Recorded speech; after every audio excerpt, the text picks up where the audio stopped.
to pick just one memory from the last 3 years at the Chop Shop, it's a pretty tall task. Impossible, if you ask me. And, when I really think about it, it's kind of the building that almost never was. Not a lot of people know this, but it was Isana and myself who went to see the building for the first time. And while it was plenty big enough and would fit our needs quite well, the amount of money they wanted just to get in there was a little bit more than we could handle. First month, last month, security deposit, and a couple other months just to get us ahead until, I don't know, maybe July or so. Nothing I had ever dealt with in searching for buildings, and I was a bit taken off guard. And well, I didn't have $9,000 to $10,000 at the time to make that happen. So we politely passed. But it wasn't until some months later where I was contacted by the real estate agent, and she asked if I was still interested. And the terms, I guess, would be different. It would be first, last, and security, which was slightly more manageable. And by May of 2017, we were rocking and rolling and having shows and creating a lot of memories. One memory that really sticks out is System Error.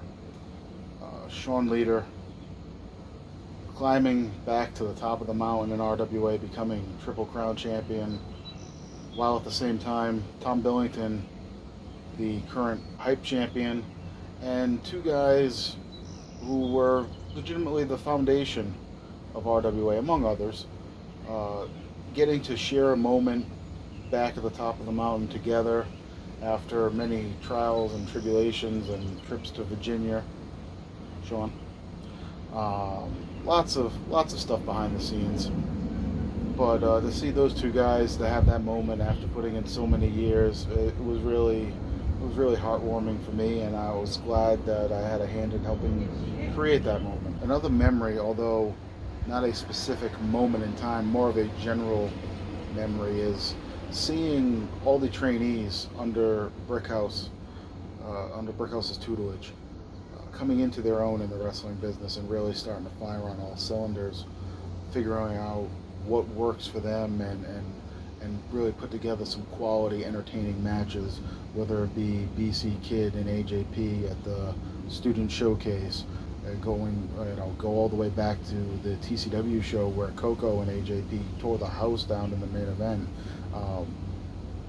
One after another, these trainees maybe starting from scratch, maybe not even really having a whole lot of familiarity in the wrestling business, or with the wrestling business, really taking the steps to better themselves and committing to the craft. Coach Will, you didn't get a lot of chances to see him in RWA, and I'm pretty sad about that. He is quite the athlete in the ring, and I wish that all this wouldn't have happened, so you guys could have really seen what he could do in RWA.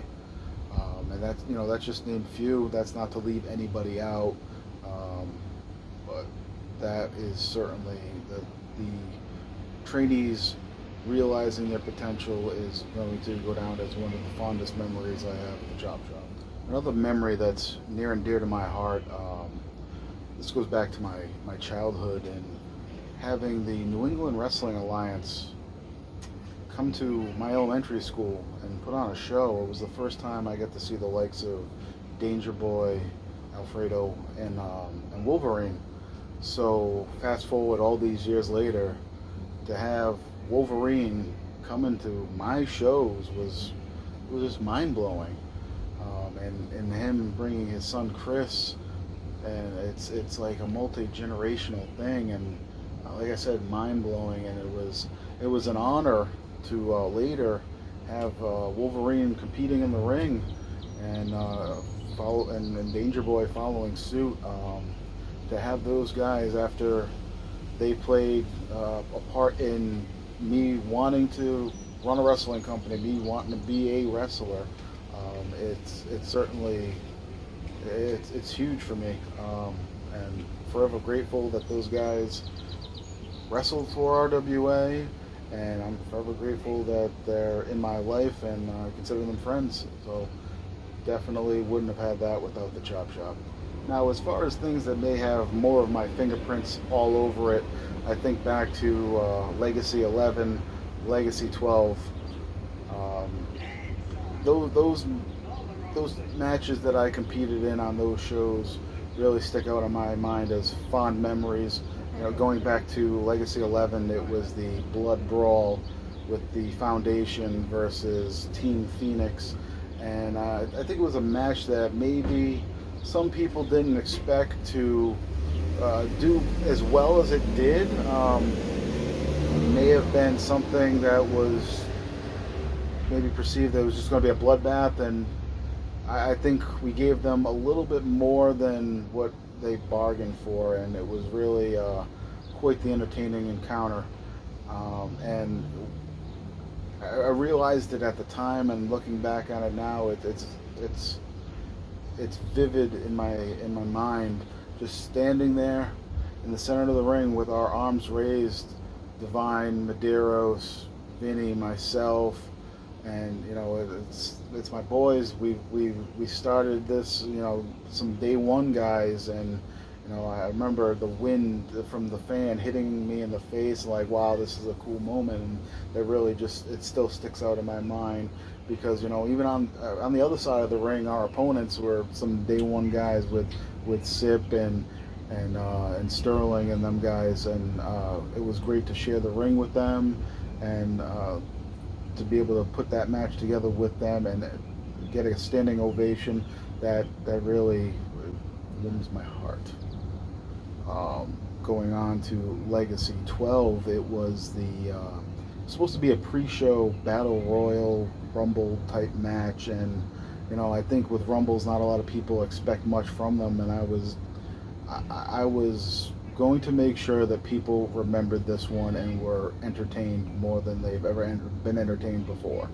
And part of the enjoyment from that situation is being able to have my hands all over it in the backstage aspect, as far as putting it together and giving everybody the moment to shine and put something together that was really fun for all who participated in it, and of course the fans as well who got to watch. Anytime you can compete in the ring, it's a feeling like no other. The energy from the crowd, the emotion, but seeing your creation come to life after having your input and your fingerprints all over it, it's even better when it's positively received by the fans. One memory that I will absolutely cherish forever, I'll keep this short and sweet, beating the holy dog shit out of Crispin Coles. Loved it. The match I had with Sean Leader at Phoenix Rising, that's some top 5 stuff right there. Going into it, I didn't know if it would be my last match. I may have alluded to it being my last match.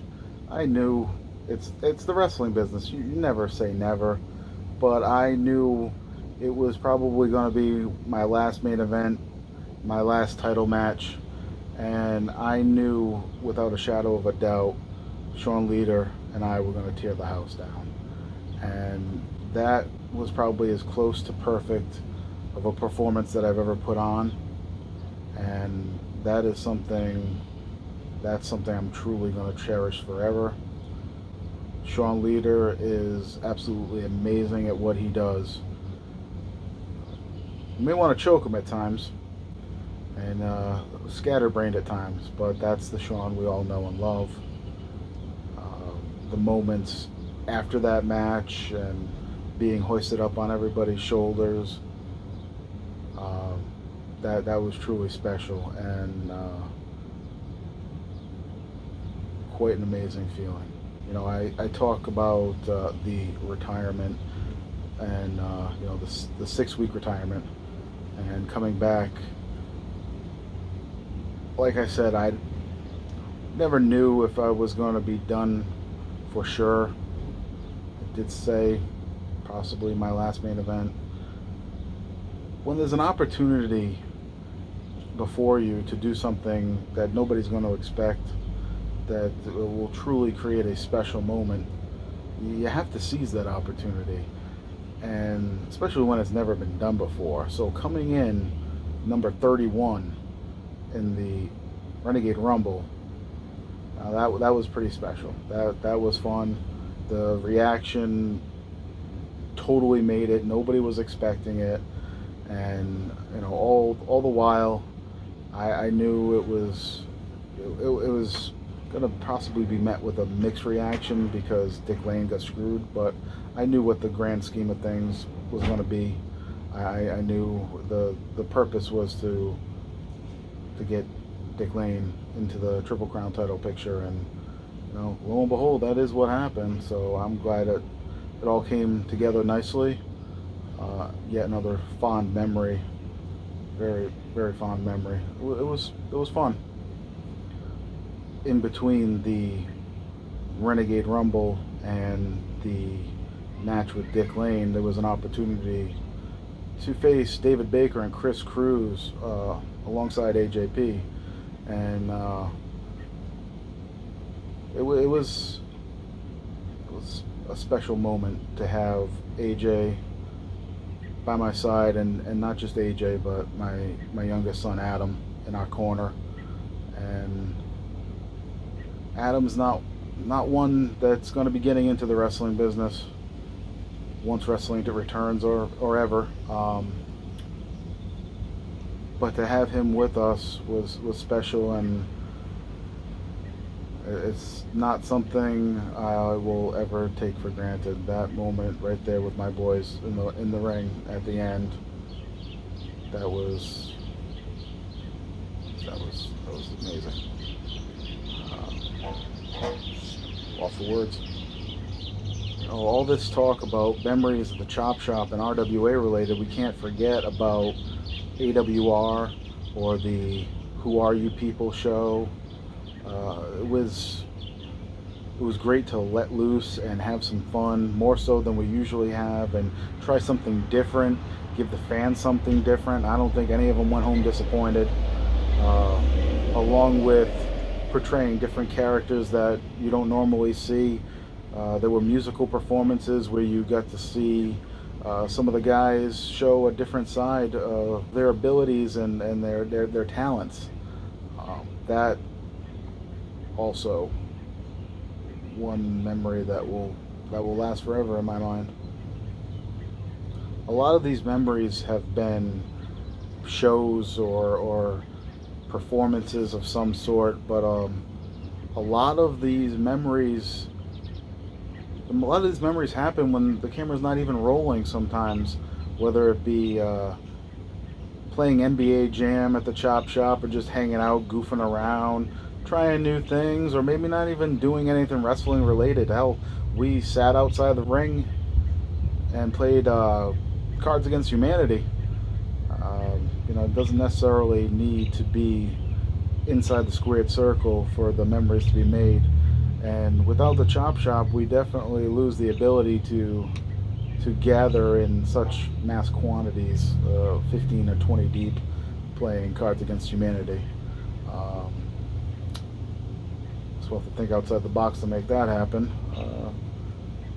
But again, a very, very fond memory, and even without wrestling, I hope the ability to get together and have fun like that still continues until we can find maybe another building, or I don't know, we'll see what happens. My final memory, not exactly wrestling related, but Chop Shop related, I guess.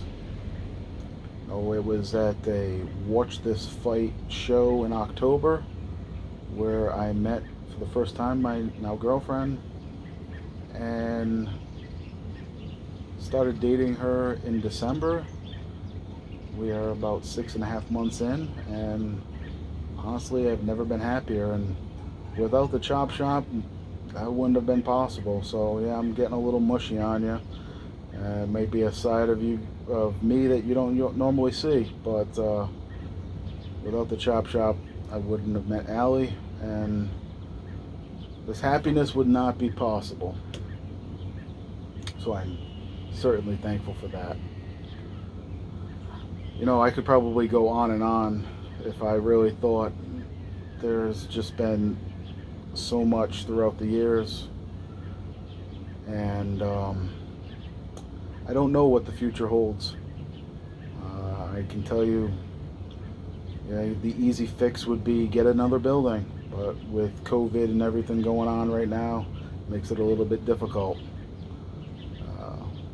Make no bones about it either. The real estate scene is a bit expensive here in Rhode Island, so going to be taking some time to really evaluate things and decide what's the best course of action. And until then, well, I'll see you when I see you, I guess.